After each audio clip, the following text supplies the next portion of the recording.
Go ahead and have a seat. Thank you very much, guys. Let me tell you what not to do to prepare for worship, especially 2 days before Christmas. Have this amazing thought that nobody else has. Get your grocery shopping done. I thought to myself, Doug, you're brilliant. Get up, go through your notes, have a little breakfast and green tea, sneak into Lenardi's and nobody will be there. And other than the entire town of Danville, actually. And let me tell you something, it is vicious down there. It is, you can just feel your blood pressure just kind of going up as you're pushing the cart. You just want to kind of smack people into the food. And, and I'm thinking the whole time, what am I doing here? I'm supposed to be giving a sermon like an hour and a half. You're such a big dummy. In fact, this other lady, I looked at her and I said, I just got to ask somebody, did you think we were going to be the only ones here? And she said, yes, I thought it was just going to be the two of us. I said, well, then you're just as dumb as I am, aren't you? I don't know if she appreciated that comment, but wow. So here's how to fix that. You come to church 45 minutes early, you sit right next to Brian Fury, you kind of tuck up next to him and listen to these guys play for 45 minutes, and that all washes away, doesn't it? Johnson family. If you ever are having a hard time, it's a cool thing. There's only a couple people that do it. The Johnsons do it a little bit. Beverly does it. Ophelia comes in early. Just sit for 15, 20 minutes and just listen to these guys practice. It's just wow. You feel ready. So anyway, let's open to the book of Luke. Thank you for braving this weather. I love this weather, by the way. I probably should have been born in Seattle. It's just, isn't it cozy? For me, it makes me want to stay indoors, hang out with people, and cook. So tonight we'll be dining on dove wrapped in bacon, dove pan-seared in a tarragon cream sauce, little penny pasta with roasted pancetta and a vodka sauce. It will be lovely. None of you are coming. If you don't have a Bible, there's some Bibles in the chairs in front of you. We are in the book of Luke, the third gospel, about 3/4 of the way to the right, and we're in chapter 18. Luke chapter 18, we'll start in verse 31.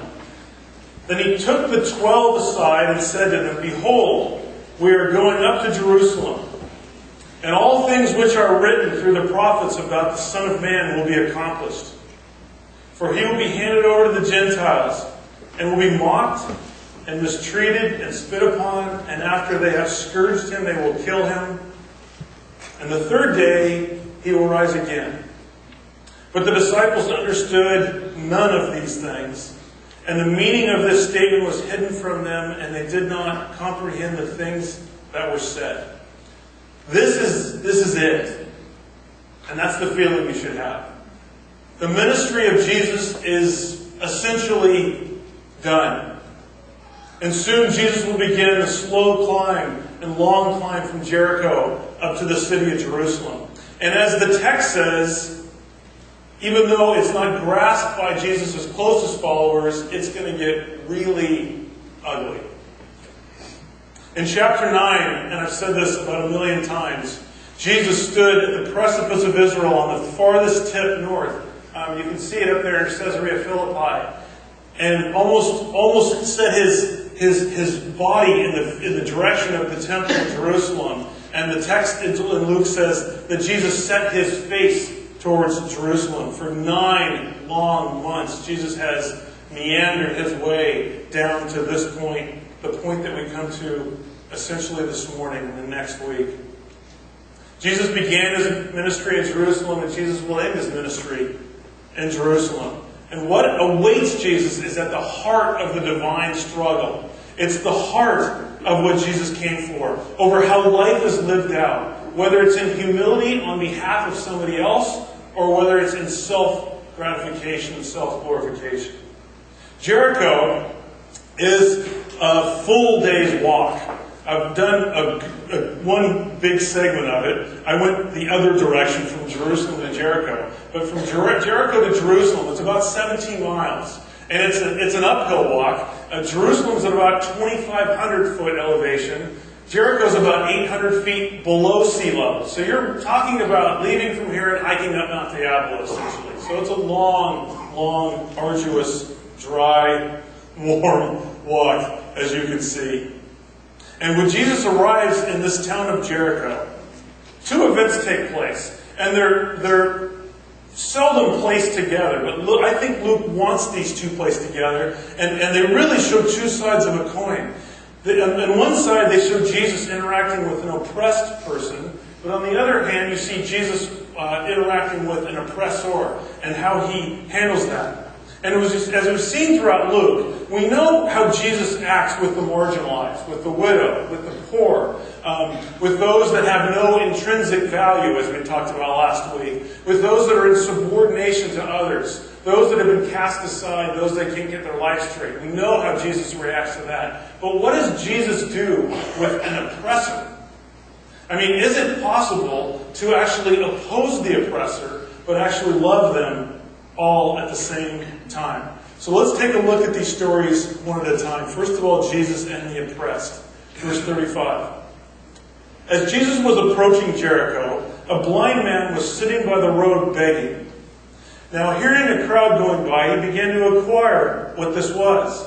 They told him that Jesus of Nazareth was passing by, and he cried out, saying, "Jesus, Son of David, have mercy on me."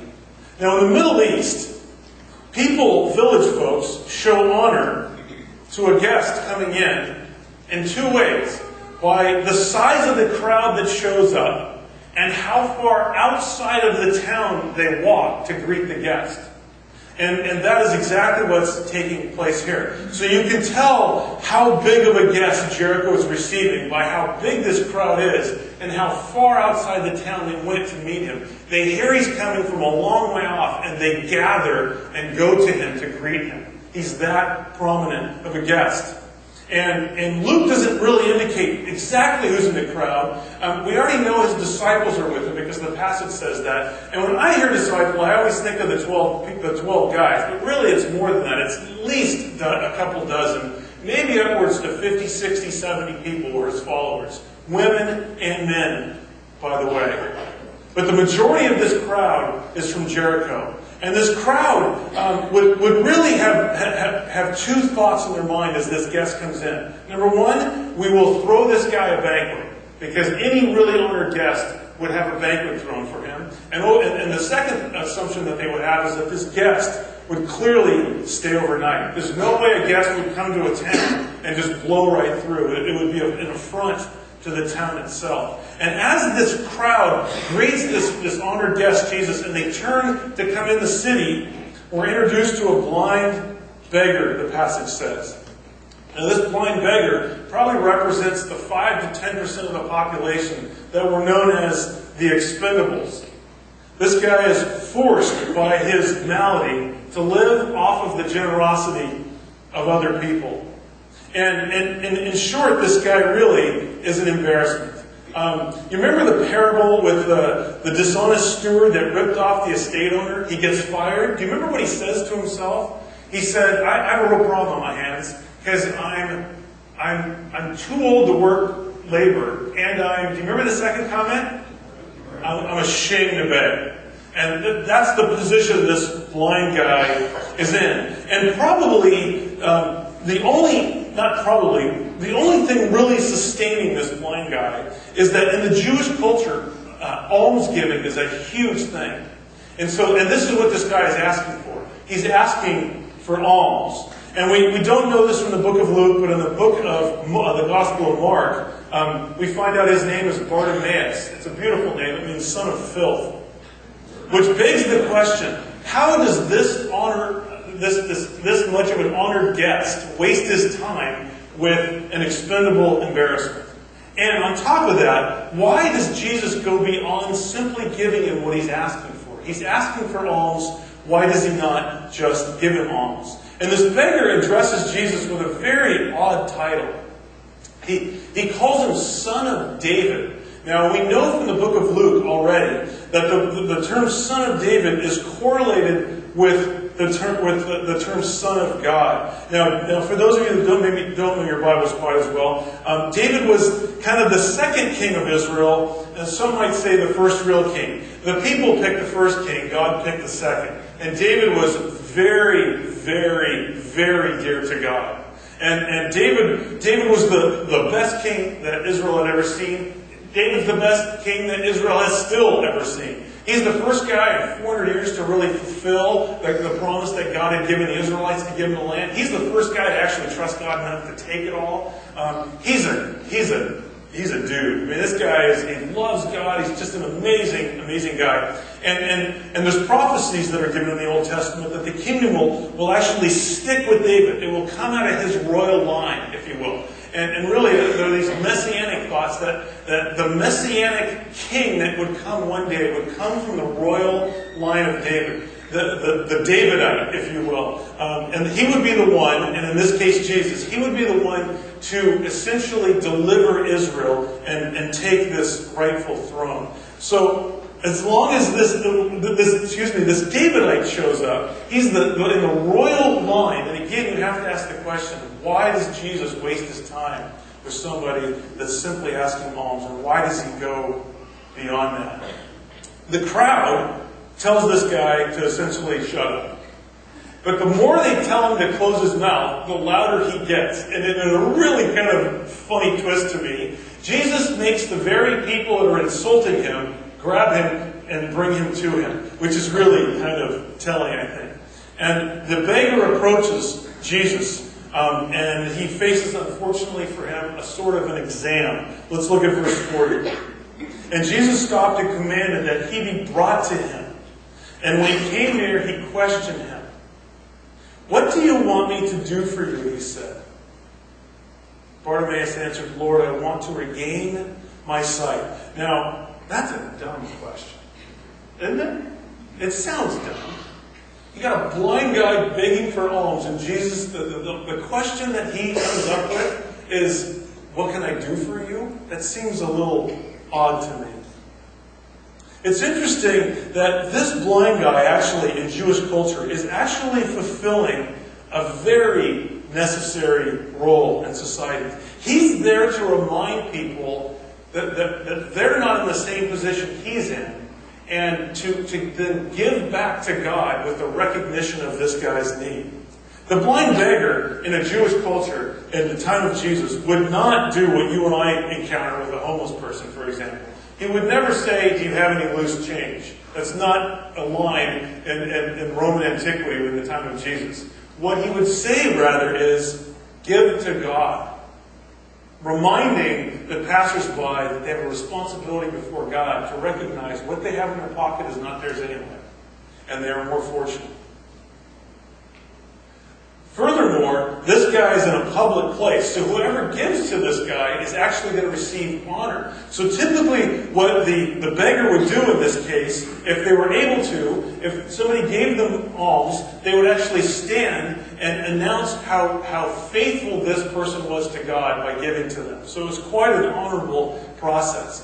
Now, this is going to sound a little crass, and I don't mean it that way, but there are levels of success to this. Wouldn't you agree? I mean, even in our own culture, Lynn and I took Bart into the city 2 weeks ago, and if you have a mom and she this didn't happen when I used to commute 10, 15 years ago on Bart, but I guess this is very common now that people get on Bart and they walk up and down the train and try to get money. And a woman is probably more successful than a man. A woman with her kids is going to be even more successful. So we understand this culturally. It's the same way here. If a guy is lame in one leg, the assumption is he's able to be educated and probably work a little bit. So that's going to give him marginal success. A blind beggar is almost guaranteed success at receiving alms, with one exception. Anybody have an idea what that might be? If he's healed.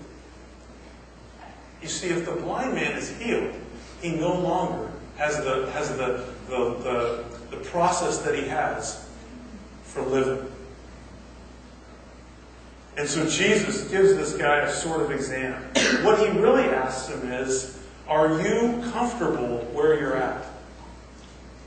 Are you in a place where you have grown almost addicted to needing and blaming maybe other people for your life? It's the word we've used in this study several times. Are you a victim? Is really, I think, what Jesus is asking.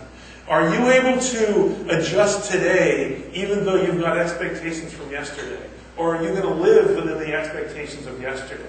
And this guy passes with flying colors. And another little side note, I think it's interesting. Verse 39 starts with, those who led the way were sternly telling him to be quiet. They were either those that were spatially in front, or I think more often in this case, they're the people that were in the prominent role that were actually in front. And Jesus is turning this whole thing on its ear. Look at verse 42. And Jesus said to him, receive your sight, your faith has saved you. Immediately he regained his sight and began following him, glorifying God. When all the people saw it, they gave praise to God. You know, it's interesting, this blind guy has more eyesight than anybody around him. The passage starts with Jesus declaring exactly what will happen to him when he enters into his Passion Week in Jerusalem. And it says the disciples got none of it. How is it this blind guy, sitting by the side of the road, realizes that this is the Son of David? This is the Son of God. He calls him Lord even, not Rabbi. Kyrios, he refers to him. He sees more than anybody else around him. And literally, the passage says, some of your translations might say, your faith has made you well. The literal translation is, your faith has saved you.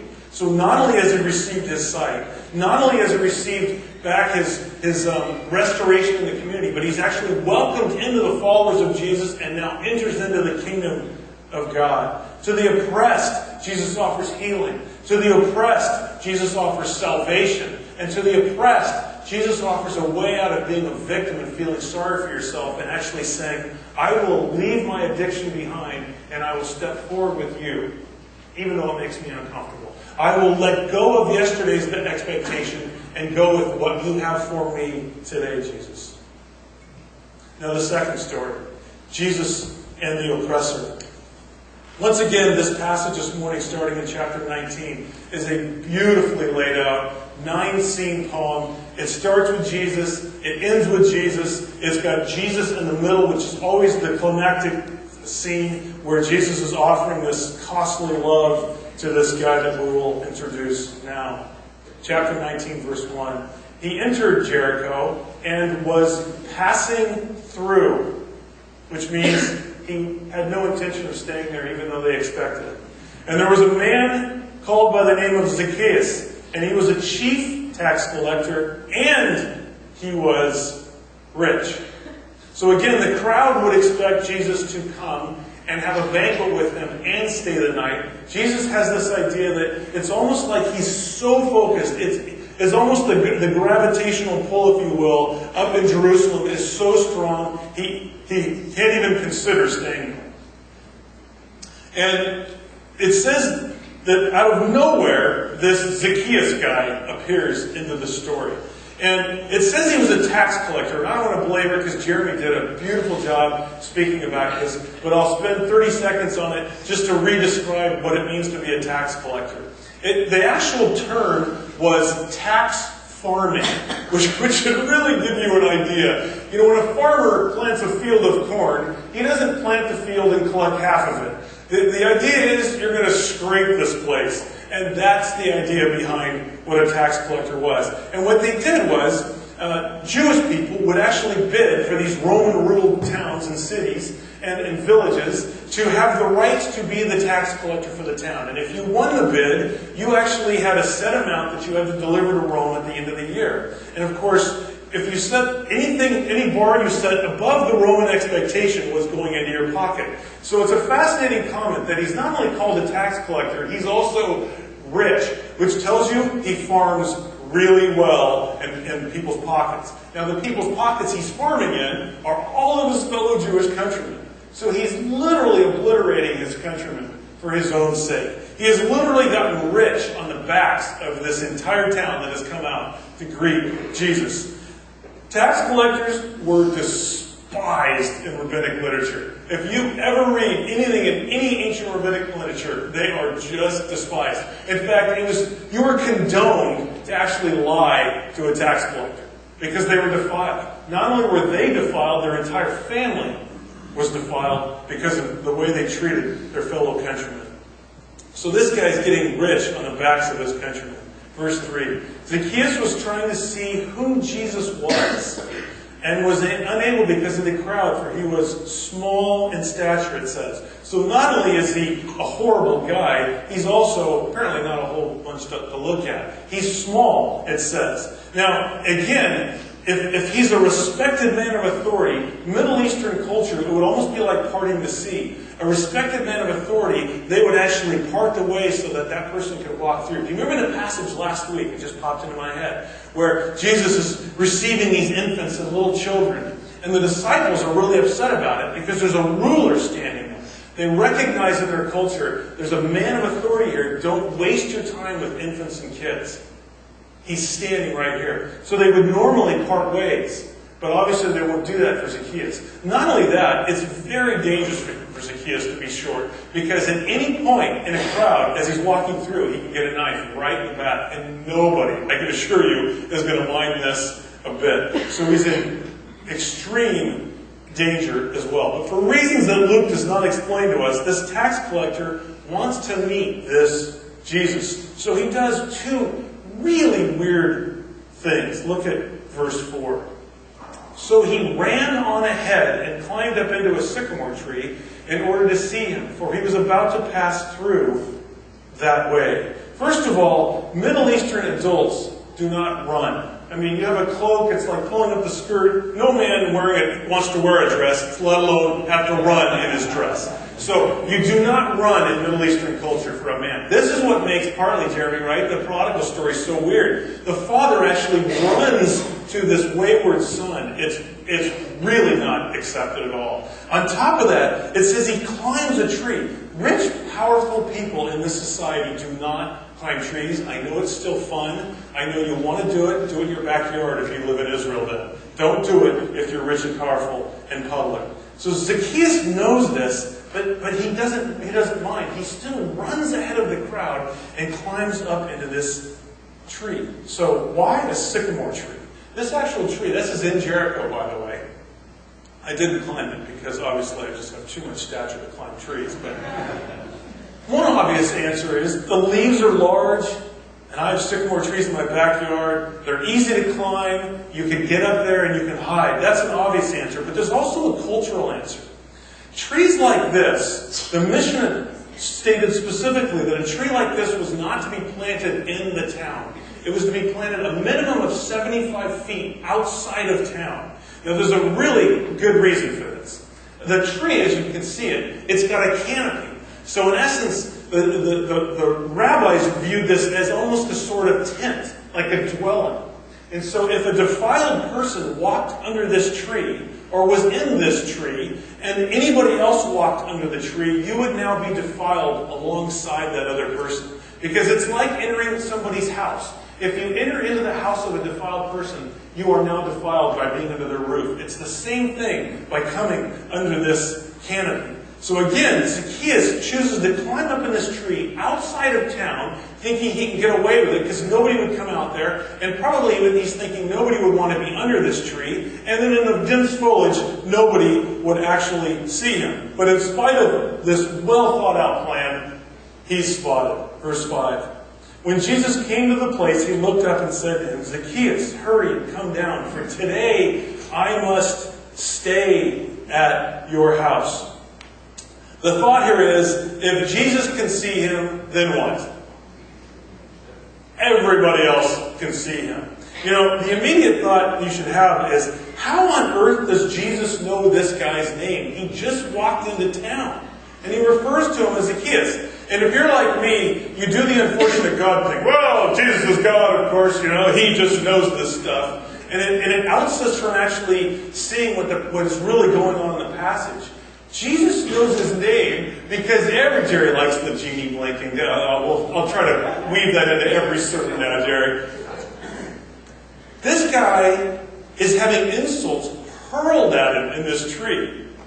Zacchaeus, you no good, blah, Jesus hears these guys insulting him, this whole town, and he picks up his name and refers to him directly. This guy is a treed cat at this point. So Jesus quickly sizes up the moment, all of this tension, and actually intervenes. And naturally it's assumed that Jesus will immediately step in on the side of the whole town. You would expect Jesus to say, Zacchaeus, you have betrayed God by the way you're treating your countrymen, and you've betrayed all of your brothers and sisters. You're horrible. But Jesus does not do that. Instead, he invites himself to this house. Now, this is weird in any culture, right? Have you ever had somebody invite themselves to your house? Well, actually, Lynn and I kind of do on a regular basis. This is probably 16, 17 years ago. The pastor at the time asked me, found that I taught. He said, Doug, will you start a class for young married people? I said, sure, we'd love to do that. There were only like 2 young married people in the whole church. So I start this class with Linda, and it just grows and grows. And we opened it up to singles of every age, and it became the Journey class that meets upstairs every single week at 9:15. And there was a guy in this class that very few of you know now because he's been gone for a dozen years. His name's Marty Carlson. And if you know Marty, this story is not surprising whatsoever. And Marty, he was in chiropractic school at the time, and he said, so he's living in an apartment. Remember this, Lars? And they had no money, no space. They had this little apartment. So Marty says, hey, Doug, I got a question to ask you. I said, sure. He said, I'm going to be graduating from chiropractic school, and I got all this family coming up, and I have nowhere to have this party. We want to have the party at your house. And I said, oh, that's no problem. We have an acre and a half. It's huge. You bet. And then, without missing a beat, he says, and you're not invited. It was great. And I just love this. To me, this is the grand compliment. He goes, yeah, you can't come. I said, no problem. He goes, I'll tell you what. You can come at the end of the party and have dessert with us. I said, great. So Lynn and I clear out of the house. We get the house all ready for him. They have this big graduation party. We show up for dessert. We sit down at this table, and there's a whole table of people. And these people are going, yeah, this is a really nice place. And who lives here? And Lynn and I are like, we have no idea. We've never met them, but it sure is nice. It'd be neat if they showed up. I mean, this is odd, right? To have somebody just say, we're coming over, we're having a party, you can't even be here. It's kind of what Jesus did. He invites himself into this guy's house. But not just is this socially awkward, this guy's defiled. This is the eve of Passover. This is a grand rabbi. This is the supposed Messiah. And he is going to walk into this defiled guy's house. And on top of that, he's an oppressor. This guy is really, really, really horrible. And Jesus has no trouble with this. Verse 6. And he hurried and came down and received him gladly. When they saw it, they all began to grumble, saying, he has gone to be the guest of a man who is a sinner. The crowd reacts with deep rejection and deep hostility to the oppressor. They shut Zacchaeus up when he wanted to see Jesus. They shut him up now with deep rejection. And this comment, by the way, that I mentioned before, when Jesus says, I'm going to come stay at your house, the word means to lodge. Jesus now has shifted his entire thinking. He intends to sleep in his house. Jesus is going to go into the canopy of all canopies for sin. He is going to lodge in the defiled tax collector's house and sleep there overnight. And this, by the way, is why everybody around him is so upset.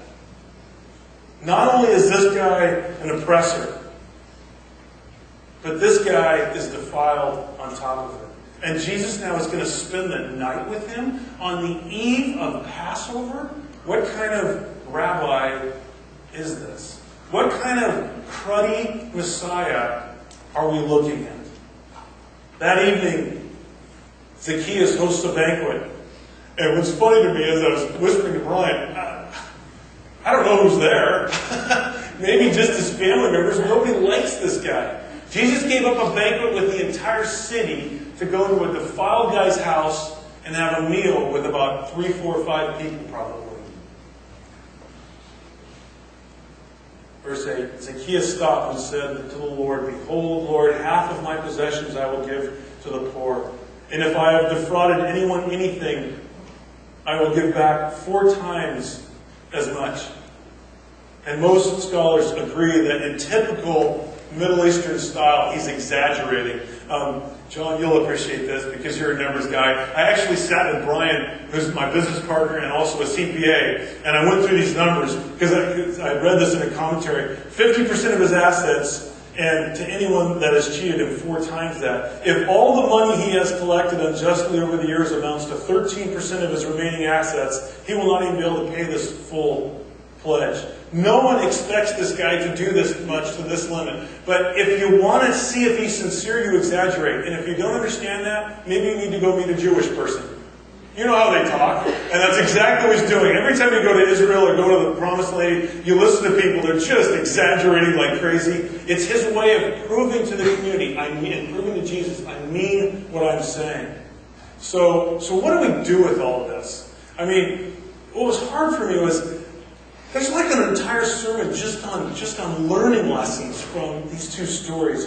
So what I want to do is just boil it down to 2 things that have been on my mind as I've been reading this.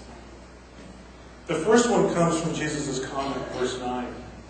And Jesus said to him, Today salvation has come to this house, because he too is a son of Abraham. Today salvation has come, Jesus says, to your house. Today salvation has come to your house. It's called a divine passive. If salvation has come, somebody had to bring it. Jesus has literally, it says, brought salvation to his house. And by the way, he brought it at a huge cost. We almost missed Jesus' reaction in this. Where is it? Verse 7. Look at verse 7 again. When they saw it, they all began to grumble, saying, He has gone. Who's the he in this verse? You can say it out loud. It's Jesus. Who were they mad at? Zacchaeus. Who are they mad at now? Jesus. Jesus has literally, if you will, stepped in front of Zacchaeus. Why does a guy do this? Jesus is the rabbi of all rabbis. Jesus is the expected Messiah. Jesus is so popular, the entire city comes out to greet him, way out there to throw him a banquet. He's so honored. And yet Jesus steps in front of Zacchaeus. Jesus shifts the hostility to this defiled thief. He willingly taints his own reputation to love another human being. Jesus does not care, in this sense, how he comes across or looks. If he is able to love another human being that clearly knows he's broken and needs this. And after receiving this costly love, Zacchaeus goes bananas. This is the entire gospel. This is all we've been talking about for months. It's 1 John. We love because he first loved us. And he calls him this little statement that looks like nothing. He calls him the son of Abraham. You think, well, he's Jewish. No. Jesus is communicating him how accepted he is as chosen in the Father's eyes. The Father digs Abraham, and he is associating him with the faith of Abraham in this moment. Jesus has closed time up back to Genesis 12. And Zacchaeus never gets over it.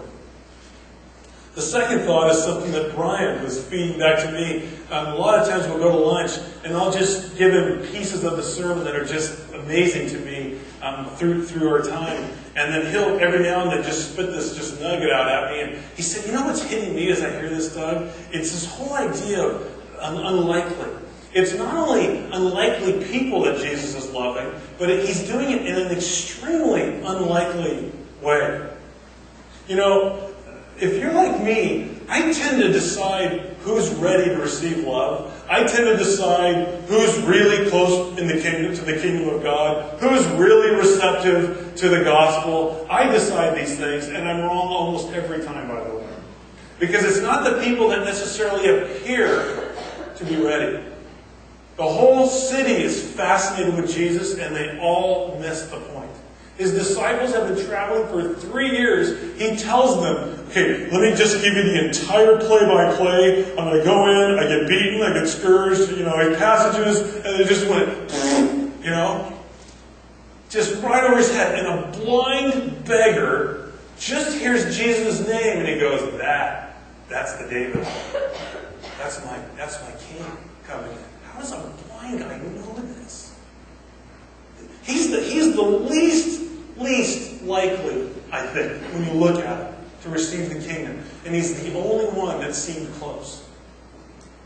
And there's a challenge, I think, to us, that it's not the obvious people, it may be the not so obvious. And it's not the obvious way we love, it's the not so obvious way that we love. To the beggar who simply looks like he needs alms, Jesus says, are you a victim? What do you mean, are you a victim? I'm blind. Yeah, but are you comfortable with that? Are you stuck in that? Are you addicted to feeling sorry for yourself? Or do you want to move out of that in a very, very precarious way and follow him? And the guy goes, absolutely I do. And to this defiled thief, this oppressor of his people who got filthy rich on the backs of his countrymen, Jesus, I just love this. He just goes, no. He's mine now. You're not touching him. Isn't this crazy? And Jesus could care less about what anybody thinks. The whole city is against him now, and Jesus says, perfect, this is the way I want it. Hate me, he's mine. This is what Jesus does on your and my behalf. He steps in front for us. If you're nervous about your Christmas holiday because you got animosity in the family, remember this. He steps in front on our behalf.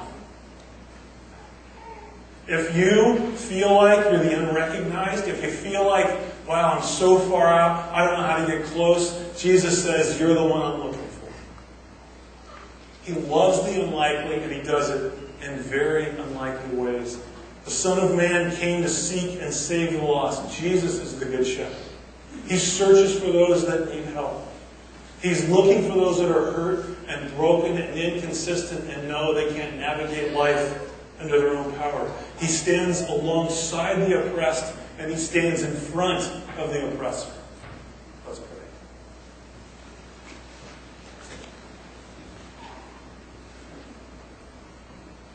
And Jesus said, today salvation has come to this house. Because he too is the son of Abraham. For the Son of Man has come to seek and to save that which was lost.